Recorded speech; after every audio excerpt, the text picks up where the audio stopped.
The Dream believes that NXT championship of yours deserves a true experience and not a guilt trip from an angry little bald man hiding behind his insecurities. I may be an angry little bald man, but I am an angry little bald man with a shiny, oh so shiny title belt.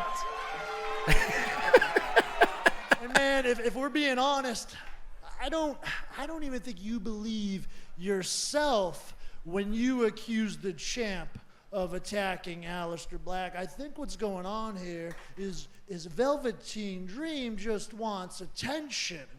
Well, Velveteen Dream, everybody is listening. So why don't you just be a man and admit it? The title says, this is the title.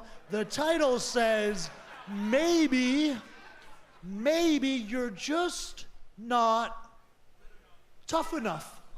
Oh.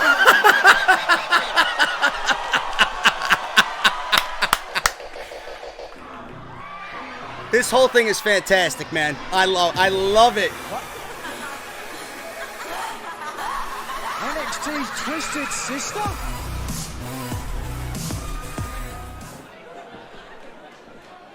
She's just circling Velveteen Dream, like pulling at his jacket.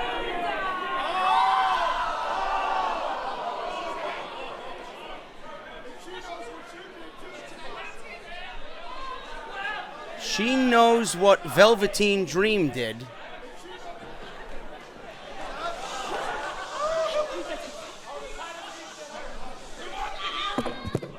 She knocked the microphone out of Ciampa's hand.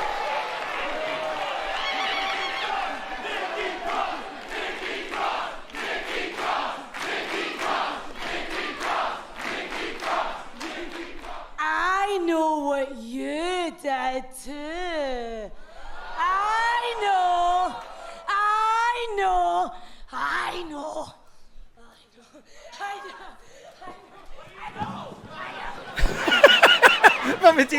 Velveteen Dream gets out of the ring. He's like, I don't want none of this fucking crazy bitch.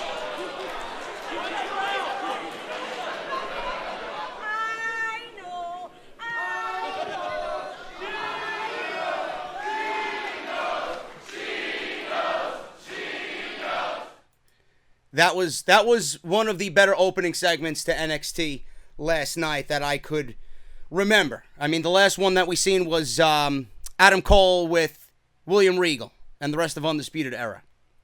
But I am so fucking excited about Velveteen Dream and Tommaso Ciampa. The thing that I don't like is going into it, I know the Velveteen Dream is not going to win the title. I know the Velveteen Dream is not going to win the title. He should not win the title.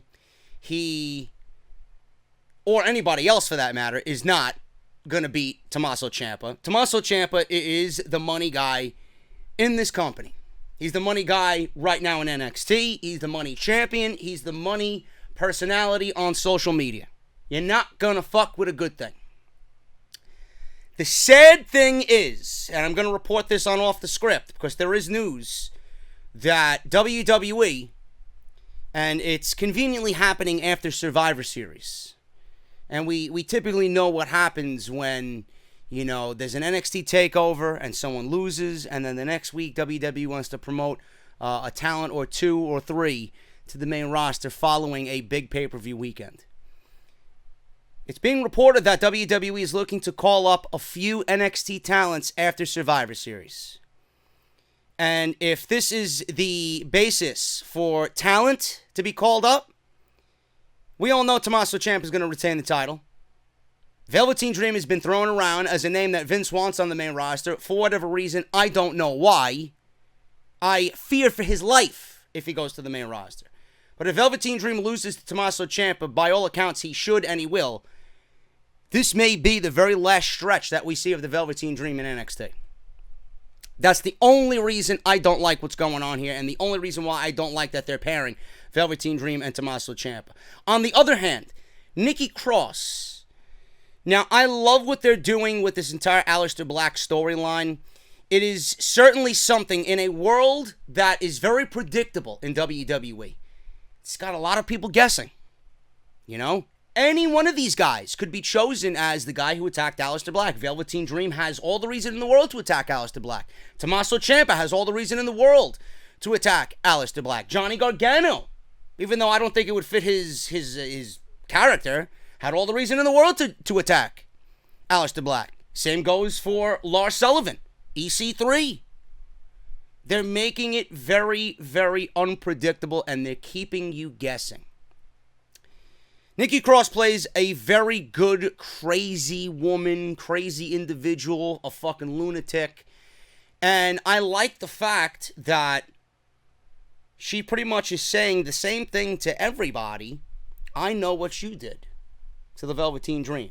I know what you did to Tommaso Ciampa. She even did it to Cassius Ohno, which we'll talk about when we get there.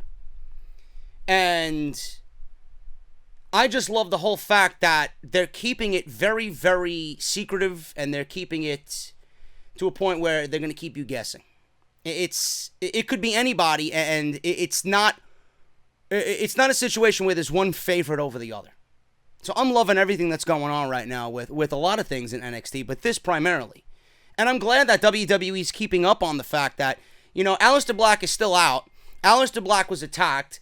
You know, unfortunately, he missed the TakeOver Brooklyn main event, and we had to really come up with something in less than a week to try and tie all this together coming out of TakeOver, and they've done it brilliantly. I think they've done a great job. So, kudos to NXT, but that was a great opening segment, man. If you are not excited for what Velveteen Dream and Tommaso Ciampa are going to give to us at War Games, I don't know, man. You may be a fucking zombie. You may not have blood running through your veins. This is going to be one of the best matches that we see all year. I can't wait. So NXT started off very, very good, very entertaining stuff with Ciampa, Velveteen Dream, and Nikki Cross. A great episode of NXT, spearheaded by Ricochet, Adam Cole, and Pete Dunne for the North American Championship. Triple threat done right in WWE, man. Kudos to all three of those guys. We're going to go over everything that led up to that big main event right here on the review. Before I get into the review, I do want to shout out, and I told them I would, and I want to keep my promise, man. I want to shout out one of my Patreons, Hunter Wright. Now, I'm going to read you something from Hunter, and it's very heartwarming, and it's very, you know, I don't really know how to, like, I guess, respond to such heartwarming messages that I get like this. But I want to thank Hunter for his support, and I'm going to continue doing what I do each and every week, and hopefully we take everything here that we do on the channel with Off the Script to the next level, man. And if you guys find solace, if you guys find peace, if you guys find calm in what I do when you have a rough week, or you're going through depression, or you're going through a breakup, you're going through a death in the family, and you guys find solace in what I do here, and it takes your mind off of real world situations just a little bit, man, that's the biggest fucking thing I could ever ask for. So thank you guys so much for finding any type of emotion, any type of peace in what I do here. So thank you guys so much. Hunter writes, "Hello JD, my name is Hunter. You don't know it, but you've helped me achieve my dream and become a professional writer. I'd love to share my story with you and tell you what an inspiration you have been for me, and if possible, I'd love to send you some of my WWE articles. I would love your input. And honestly, I became a patron merely in hopes of contacting you, as I have tried many times, but to no avail." So I wrote Hunter back, and I was like, "Hey Hunter, I'm sorry I have not gotten back to you sooner. September was incredibly busy for me with All In and House of Glory and everything, you know, just a bunch of personal stuff. And I've been keeping up with what I have to do, and I've been keeping myself knee-deep buried in work. I would love to hear how I helped you become a professional writer. Send me whatever you want." So he goes on and says, "Currently, I'm 20 years old. My goal in life is to be a professional sportscaster, but I've also wanted to be a writer. Thanks to you, I have achieved one of those goals. After a year graduating from Paxson School for Advanced Studies, I got hired as a freelance writer for Sportskeeda at 19. I have been watching your show for a while, and just as a side note here, I know the guys at Sportskeeda listen to what I do, so shout out to those guys as well. They actually asked me to come on board and do some video content for them. But I didn't really want to because I felt like it would take away from what I do on the channel here. And I felt like I would repeat myself. But shout out to Sportskeeda because I know some of the guys over there listen to me and what I do here. I've been watching your show for a while now, says Hunter, and you opened my eyes to the real world of wrestling, the politics, the agenda, and more. You gave me a better understanding of how the world works and knew I could write about it when I saw the ad on Sportskeeda looking for wrestling writers. Without your show, I wouldn't have had the knowledge and the passion for wrestling that I have today. I get paid by how many views my article gets, and it's not much. The best article I did was 63,910 hits, and it was about The Shield. My most recent article, 5 Reasons Why NXT is Better Than WWE, has not even cracked 2,000. And I would not even base that off your work, Hunter, if you're listening to me. A lot of what I do here, it's the main roster. The main roster is going to get more attention. The main roster is going to get more traffic. NXT, my NXT reviews, they barely do 10,000, sometimes if I'm lucky, 12,000 views a week. And that's on the lower end of things that I do for the week. Off the script does 20 to 25,000. Raw does 30 to 35. SmackDown, same thing, 30 to 35. You know, it fluctuates. But NXT is you know, the A show. We all know it's the A show, but it's catered to a niche audience. It's catered to the more hardcore fans, the people who don't want to feel like a fucking idiot, you know, while watching a professional wrestling show. So I would not put that negative on the work or the writing you've done. And he sent me a couple articles, and believe it or not, they are very good. And I want to shout out Hunter for his work on Sportskeeda, and I want to give you guys a chance to read Hunter's work. For as many people that are watching this review, I want you to go over to the link I'm going to put down in the comment section. I'm going to pin it at the top of the comment section. Go and check out Hunter's work, man. You'd be very surprised how good he is.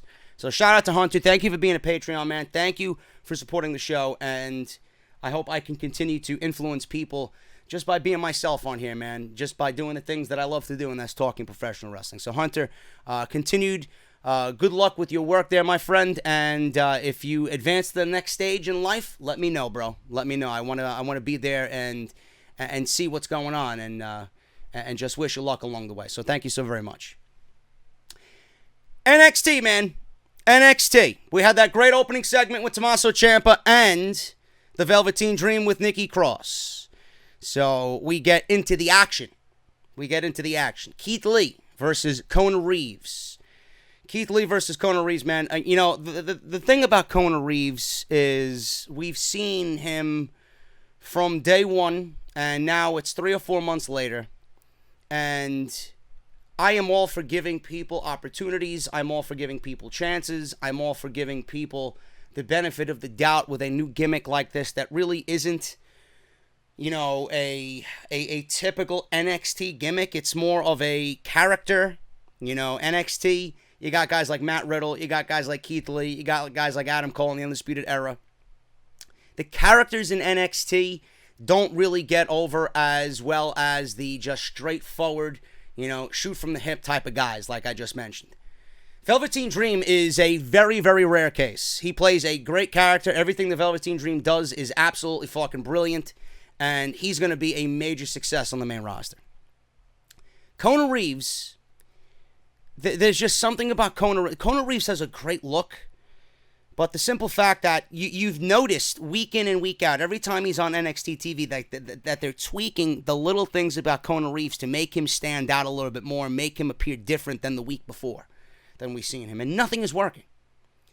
Nothing is working. The gimmick, it may be a good gimmick. You know, the finest, he likes the finest things in life, and you know, it's a take on, you know, a prick, a cocky, arrogant son of a bitch. But Kona Reeves may be the wrong guy portraying this role. That's what it boils down to. And we've been at this for 3-4 months now. It's either shit or get off the pot. If he's not impressing me as a NXT faithful in 4 months now, I'm going to put this in the failure bin, to be honest with you.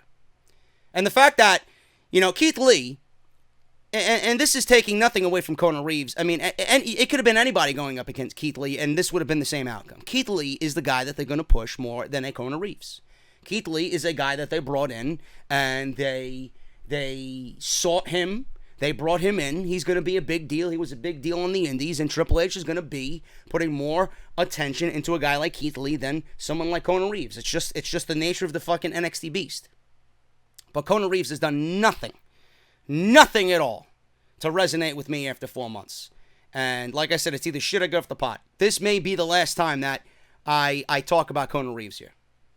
Kona Reeves, after this was a glorified squash match. There was nothing to this match. Keith Lee absolutely decimated this guy. Nothing Kona Reeves could have done would have made me believe about anything in the ring with Keith Lee. Keith Lee didn't even beat him with his finishing move. This was a squash. I don't know if that's WWE saying, all right, we're done with Kona Reeves, or that they're really pushing Keith Lee the way that they are. Heavily. But Keith Lee won in a squash. Big time. He hits a supernova. Looked like, I don't know what the fuck it was, but he slammed Kona Reeves down, and he just popped up, and there was no way that Kona Reeves was kicking out of that shit. Now, I don't know exactly what Keith Lee's finishing move is. I was under the assumption that it was that huge sit-out powerbomb. But either way, Keith Lee is going to be a monster in NXT. I can't wait to see what he does. Keith Lee wins 1, 2, 3, pinfall over Kona Reeves. For everybody, and I'm going to mention this on Off the Script, you know, I read an article this morning that documented the reason why Asuka isn't being pushed on WWE TV. And it's the fact that Vince McMahon can't stand the fact that she doesn't speak English well enough. No shit. No shit. You knew this. This is what I don't get. You knew this before you picked her to be on the main roster. Someone on the main roster. Seeing what she was doing in NXT.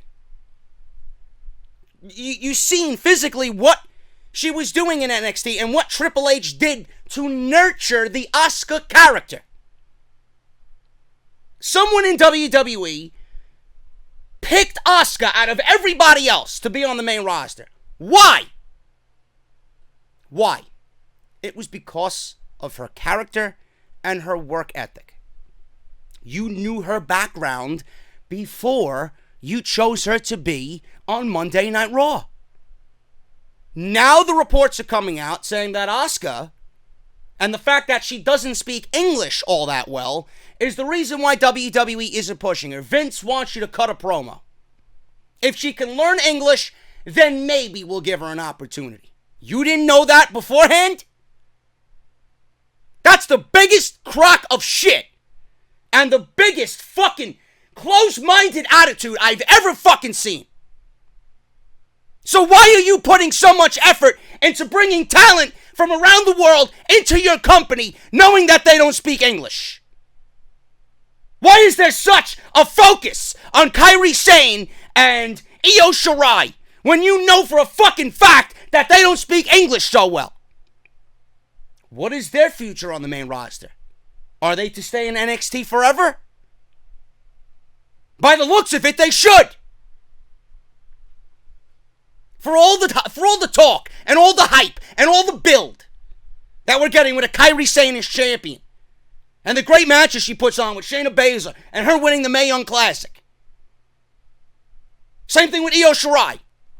Most talented female performer in the world. WWE's greatest female signing. You got to hear all this shit. You watched the Mae Young Classic last night, where Beth Phoenix is talking about Io Shirai and how the women before her cut from the same cloth, like Kairi Sane. Look at what Kairi Sane did by winning the Mae Young Classic. Io Shirai's looking to do the same thing, being that they're best friends. What's all this bullshit?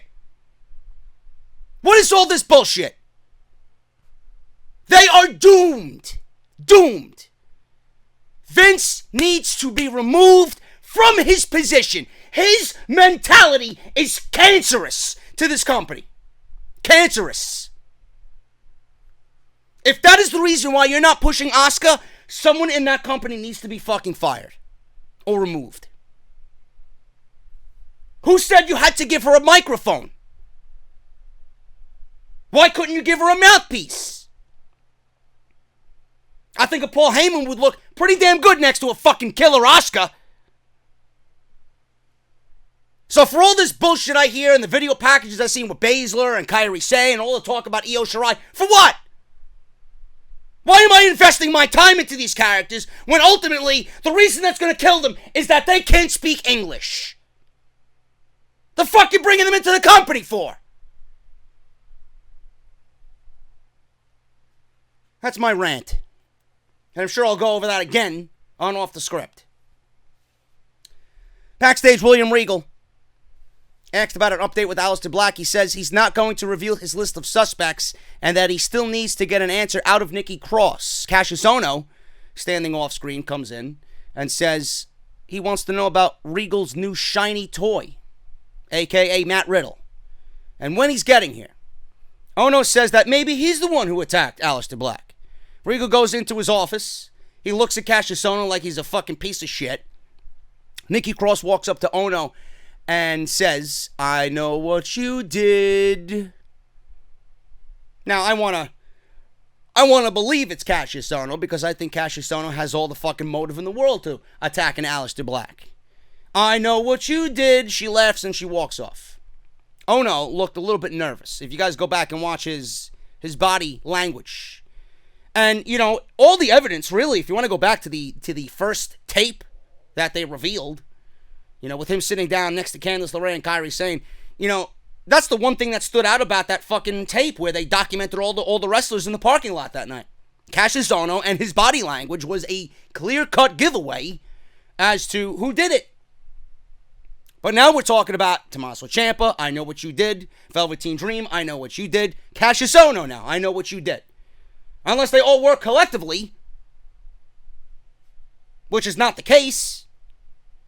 They all have individual motives to attack Aleister Black, but I don't think they all did it as a cohesive unit.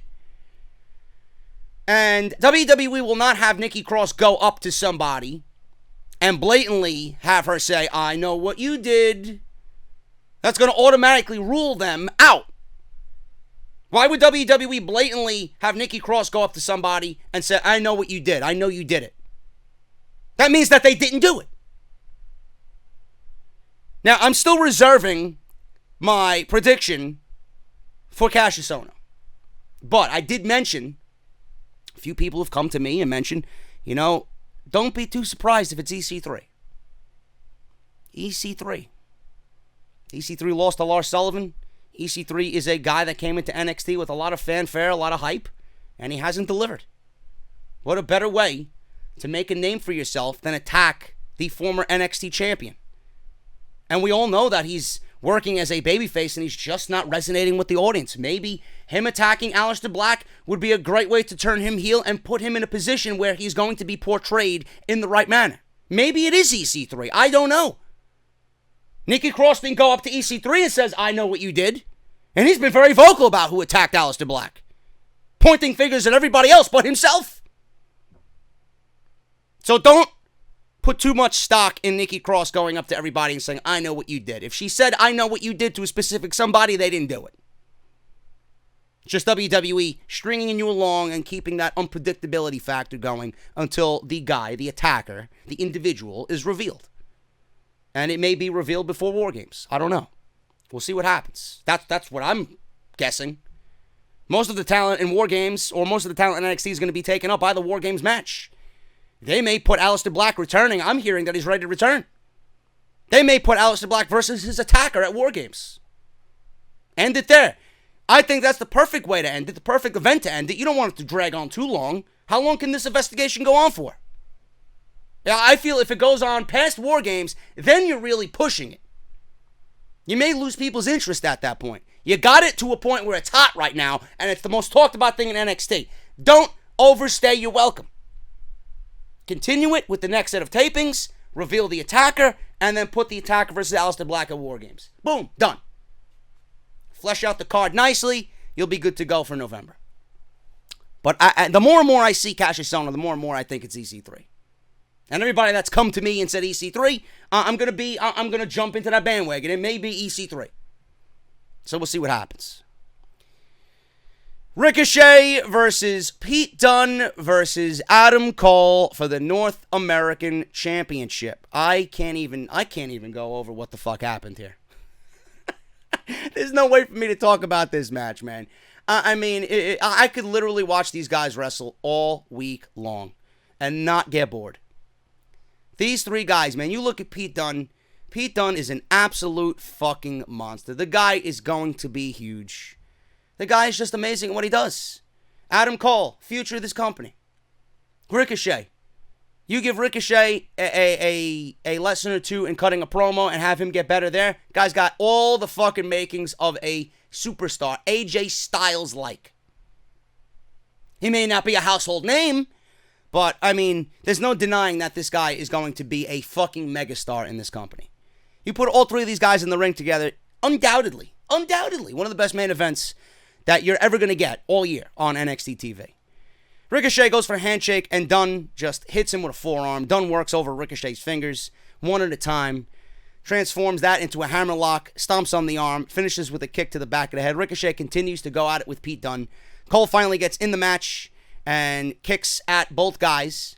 He does his Adam Cole baby, which I love. One of my favorite catchphrases in all of WWE. It actually may be my favorite at this point. Mid-match, just to kind of show you he's a cocky prick. Cole goes for a couple of pins here, but only gets a 2 count on Dunne. Dunne goes for a kick. He got caught, slaps Cole in the face, and then follows up with an enziguri. Ricochet then springboards with a flying head scissor on Dunne. Ricochet then with a moonsault to the floor, springboard European uppercut, cover, only a 2 count. Man, Rick, at this point, I was like, holy shit. How do I even take notes on this shit? Unbelievable. He literally did a moonsault to the floor, springboard European uppercut on Dunne, and that was it. 2 count. All in one fluid motion. Unbelievable. Ricochet with Cole. He has Cole on his shoulders. Dunne back with a slap to the face. Just slapping everybody's Pete Dunne. Just slap him across the face. You know, that fucking, that bell end. Usually what I get called every fucking week by you guys over in the UK. That bell end, Pete Dunne, slapping everybody across the face. Sends Cole flying across the ring with a forearm. Dunne fights off both guys and locks a single leg crab on both guys. Ricochet and Adam Cole now are in a single leg Boston Crab. Cole follows up with a backstabber on Ricochet. 2 count. Now all three start swinging away at each other. Cole sends Dunne out of the ring and then lands a running knee on Ricochet. Goes for a cover, only gets a 2 count.